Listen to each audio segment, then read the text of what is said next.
അത്യുന്നതങ്ങളിലോശാന, രാജാധിരാജനോശാന. അത്യുന്നതങ്ങളിലോശാന, രാജാധിരാജനോശാന. മണ്ണും വിണ്ണും നിറഞ്ഞു നിൽക്കും മഹേശ്വരന് ഓശാന. മണ്ണും വിണ്ണും നിറഞ്ഞു നിൽക്കും മഹേശ്വരന് ഓശാന.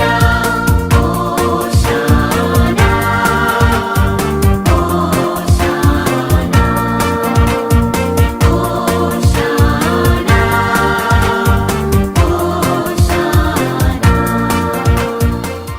യേശുവിൻ്റെ ഏറ്റവും പ്രിയമുള്ള കുഞ്ഞെ, മധുര മനോഹരമായ ഓശാനയുടെ ദിവസം.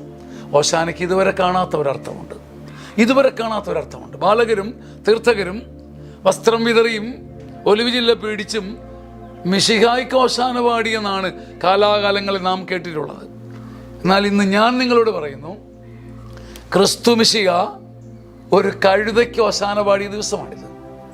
ലൂക്കാ 19:31. അതിനെ അഴിക്കുമ്പോൾ ആരെങ്കിലും എന്തുകൊണ്ടെന്ന് ചോദിച്ചാൽ കർത്താവിന് ഇതിനെ കൊണ്ട് ആവശ്യമുണ്ടെന്ന് പറയും. ഈ കഴുതയെ കൊണ്ട്, ഈ മാറ്റി നിർത്തപ്പെട്ട മൃഗത്തെ കൊണ്ട്, പതുങ്ങിപ്പോയവനെ കുറിച്ച്, ചതഞ്ഞു പോയവനെ കുറിച്ച് കർത്താവ് പറയാം. നിങ്ങളൊന്നോർത്തെ, ഒരു മഹാസമ്മേളനത്തിൽ പ്രധാന അതിഥിയായ പ്രധാനമന്ത്രിയോ പ്രസിഡന്റോ വലിയൊരു അതിഥിയോ പെട്ടെന്ന് ഓടി വന്ന് നിങ്ങളുടെ കൈക്ക് പിടിച്ചാൽ നിങ്ങൾ ഞെട്ടത്തില്ലേ?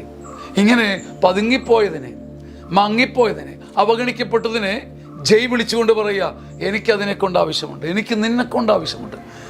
ക്രിസ്തു നിനക്ക് വേണ്ടി ഓശാന പാടുന്ന ദിവസമാണ് ഓശാന.